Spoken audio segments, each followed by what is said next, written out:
What's up, guys? Today we want to talk about managing your team. As you guys get into real estate, you start making money, you'll realize there's a lot of little pieces to the puzzle that it probably would be best for other people to do for you. And you literally have them do that activity, they get you paid, and you pay them a small portion for helping you get the job done, okay? This is delegating or hiring a team. And if you're ready to scale your business, to 5 to 10 deals a month, okay, to $50,000 to $100,000 a month, stay tuned right now because I'm going to give you a couple hacks, a couple tips that I do every single week to keep my team moving towards the right direction to help me accomplish my goals in real estate investing. So let's talk about it.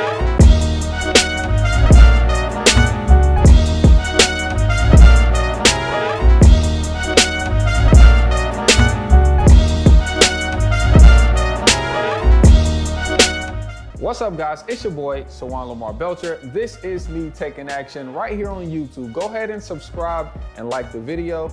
Every Monday, Wednesday, and Friday, we talk about how to make as much money as possible during a 30-day period of time using real estate investing, okay? And we're actually on my blue couch today. We're at the new Airbnb in Greensboro. If you guys are coming into town, definitely check out the listing. I'll leave a link below so you guys can see what we got going on. We got some long-term rentals, some short-term rentals. We got some group homes, but we use real estate, okay? Aggie Pride, A&T's homecoming is coming up. If you guys are gonna be in town, me and my family, we're typically over at the Aggie Fest in like the kids area. So if you're in town, come over and say what's up. Today, I wanted to talk to you about how do you manage your team, right? How do we, create a culture? How do we set expectations? How do we hold people accountable and literally build a team that can be around for years and hang out with us and make money with us and grow an atmosphere? And I'm gonna give you a couple hacks that I've done and I'm still doing to keep the team atmosphere and culture up so they can perform at their highest potential. Because really most people don't even know their potential.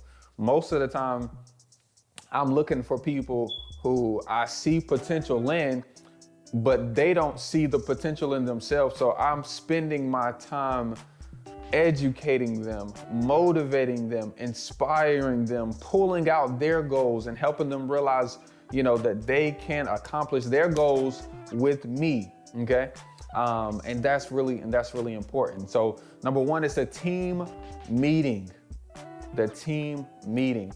It is so important to bring the team together. It doesn't matter how big your team is, okay? It really doesn't. If your team is 2 people, bring your team together. If your team is 3 people, bring your team together.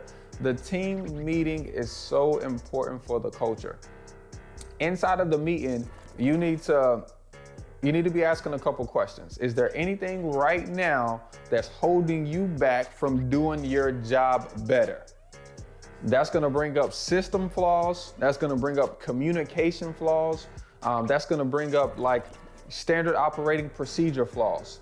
The most important part is that out of these flaws, that you choose at least one that you're gonna tackle right now to solve before the next meeting. So when your team mention these flaws, hey, my CRM doesn't follow up. Hey, I have 1,000 leads in the CRM and I can't keep track of all of them. When you write all of those flaws down, but pick one that's of highest priority, that team member, not you, that team member can solve for your company before the next month. And it's your job to hold them accountable to us solving it. And it's also your job to pay for it so they can solve it for your company, okay? One thing that a lot of CEOs and a lot of owners do is they don't allow their team to actually be the head of their department. If you think about some of the largest companies out here, McDonald's, Walmart, the owner is not in control of making decisions, for the employees. The owner hires a general manager, okay? The general manager is responsible for hiring managers. The managers are responsible for hiring employees. okay? Employees report to the managers, managers report to the general manager talks directly with the owner, okay? We as owners do not have to be in charge of everything. We do not have to make decisions for the team. If my acquisitions guy is talking to sellers all day long, that means he's more apt to give me advice on how to handle sellers. You see what I'm saying? So I, as the owner, have to be open to say, okay, great. Well, right now it's not a good time for cash offers. My acquisition said, hey man, it's way better for us to make more creative offers right now. So of course that's what we should do, okay?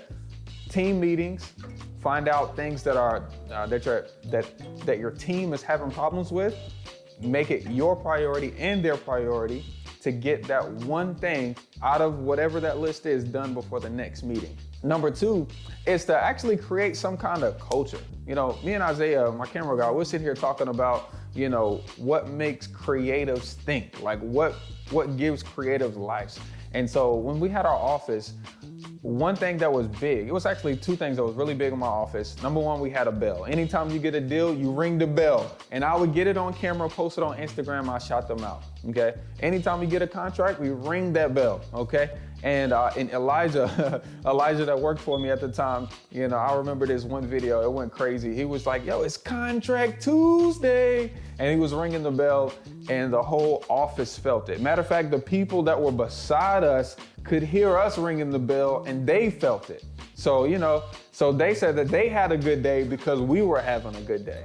And that energy pulsates in your company when you set up a bell or when you set up some kind of victory. You know, when you want to celebrate how well your team just did, you know, set that up. And then another thing that we did was we had this basketball goal. It's just on Amazon. I had picked it up maybe for like $50, picked up a couple basketball goals, but we put it inside the office and we would have these little breaks, you know, or we would have like a celebration time where we just shoot the basketball in the goal. And that broke it up. So if a seller just cursed my guys out, and they needed a quick stress reliever or a quick win to help them feel good, they shoot the basketball goal, they shoot the basket, they make it, they're like, oh man, I'm the stuff. Get back on the phone call, now they feeling better, you know? And so when you set up little things inside of your office or inside of your company, make sure you set up some feel-good kind of stuff. There's some feel-good kind of stuff. Even take them out, okay? We used to go out on Fridays all the time, you know, all the time. And then this brings me to my last point, okay? This brings me to my last point. I don't just pay for training for myself, I pay for training for my team as well, okay? I was just talking to my guy, Steve Train, out there in Phoenix, because I'm looking for sales training for my team, okay? My team is gonna be on the training and I'm gonna be on the training. We're gonna learn together. After the training, we're gonna come back and say, hey, what did you guys learn? And we're gonna thrive off of that. I wanna say it was 2020. I took the whole team to Cali, okay? I took the whole team to California. It was like 6 of us. I spent 30 grand on the training. I paid for the Airbnb for everybody to go over there and just get good sales training. And they came back. Number 1, we had a great time there. I remember being in the training, it was a Friday. You know, my mentor Carlos had called us out because we had one of the best months we ever had. And so they were feeling the love from that. And also everybody got paid like 5 grand that day. And so they were, you know, really feeling their pay that day. But that just snowballed into an amazing year for us, you know?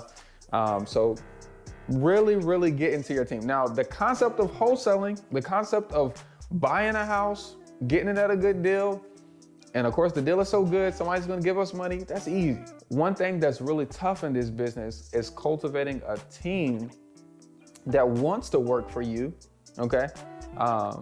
Who wanna stay working with you and who can be more than just an employee, who can actually be a team member, be a friend, somebody that wants to actually see you be successful and you want to see them be successful. And that's really where the magic happens in this business, is when we have the right people doing the right things at the right times and we're celebrating them for being the right person on your team. So if you guys found this helpful, definitely go ahead and like and subscribe. This is definitely one of those topics that's kind of higher level. I know, but you need to do it. Okay, if you're wondering what your first hire should be, it should be get yourself a virtual assistant to start calling for you so you can have your lead gen on autopilot, okay? Look, I'm gonna see you guys on the next one. Remember, you don't need all 3 to do a deal. You just need 2 to do you. Peace, y'all.